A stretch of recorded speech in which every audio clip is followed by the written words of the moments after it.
श्वास जिस घड़ी टूटी, श्वास जिस घड़ी टूटी फिर रिश्ता टूट जाएगा। श्वास जिस घड़ी टूटी फिर रिश्ता टूट जाएगा।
इस तरह से भगवान समझा करके कहते हैं कि इस दुनिया दुनिया में प्राणी आया है, ना तो अपने साथ में कुछ ना लाया है ना ले जाएगा।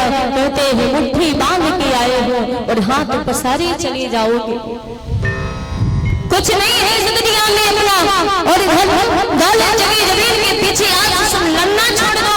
और कुछ नहीं है क्या लेके जाओगे, बिना मतलब का हाथ सब झगड़ते रहते हो। अगर कुछ करना है तो भगवान का नाम लीजिए, जो मरने के बाद जाओगे साथ में यही जाएगा, इसके अलावा कुछ नहीं जाएगा। और ये मत सोचना कि हमें अधर्म करता हूँ पाप करता हूँ तो कोई देख नहीं रहा है, इसका दंड हमें नहीं मिलेगा। अरे देखने वाला तो परम पिता परमेश्वर बैठा है कि जो आप यहाँ पर कर रहे हो इस पृथ्वी पर रह करके एक एक बात तुम्हारी देख रहा है, एक एक काम तुम्हारे देख रहा है कि तुम क्या कर रहे हो। तो जैसा करोगी वैसा भरोगे। और जब यहाँ पर रह करके तुम पाप करोगे, जब वहां पर जाओगे तो उनकी मार भैया पड़ेगी तो भैया रो रो के चिल्लाओगे तो यही कहोगे कि मैंने बड़े बुरे कर्म किए थे। बहुत लोग तो कह देते हैं कि कलयुग चल रहा है, कलयुग में चाहे कुछ भी करो सब चलता है, दंड नहीं मिलता है।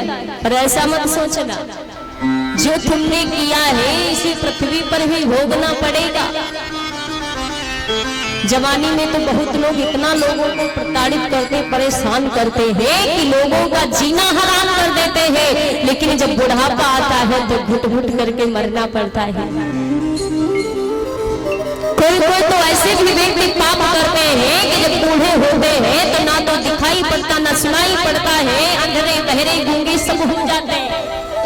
फिर सब तुम्हारे कर्मों का खेल है। इसी कर्म ऐसे करो कि जब तक हो यहाँ पर सही सलामत रहे, और जब यहाँ से भी जाए तो वहां पर उनकी मार न खानी पड़े। भगवान कन्हैया समझा रहे हैं, द्रौपदी के रो रही है। आज द्रौपदी के 5-5 बालक मार दिए गए। सोचो उस माँ के ऊपर क्या बीत रही होगी, क्योंकि माँ का दिल इतना अनमोल बताया गया है, क्योंकि संसार में माँ से बढ़कर के कोई नहीं है। और माँ ही इतना अपने बच्चों से प्रेम करती है। कहते हैं भगत सिंह को सबने सुना होगा कि भगत सिंह एक दिन फांसी पर झूल गए थे। क्यों? अपने इस भारत देश को आजाद करने के लिए। ऐसे ऐसे लोग शहीद हो गए अपने भारत देश को आजाद करने के लिए, क्योंकि हमारा भारत देश ही भैया सोने की चिड़िया बताया गया है। और ये जो हमारा भारत देश है, हम लोग इसे कहते हैं भारत माता। माता का शब्द दिया गया। किसी और देश को आपने सुना है कि माता कहा गया? चीन को माता कहा गया, उड़ीसा को माता कहा गया, झारखंड को माता कहा गया। किसी भी देश को माता शब्द नहीं दिया गया, लेकिन अपने इस भारत देश को भारत माता का शब्द दर्जा दिया गया, भारत माता बताया गया है। सबसे बड़ा देश अगर देखा जाए और सबसे अच्छा देश तो यही भारत देश है। तो माँ, जो भगत सिंह की माँ थी विद्यावती, वो सामने खड़ी थी, रोने लगी और कहती है बेटा मैंने तो तेरे लिए बड़ी अरमान सोच करके रखी थी, मेरा बेटा जब बड़ा हो जाएगा मेरे बेटे की शादी होगी, मेरे घर बहू आएगी, और तू आज फांसी पर झूलने जा रहा। तो भगत सिंह ने कहा माँ क्यों रो रही, मैं बहू ही तो लेने जा रहा। कहा बहू फांसी पर तो मेरे सामने चढ़ने जा रहा है, तेरी माँ रोज चिल्ला रही और तू कहता बहू लेने जा रहा। भगत सिंह ने कहा हाँ माँ, मैं आजाद रूपी बहू लेने जा रहा हूँ।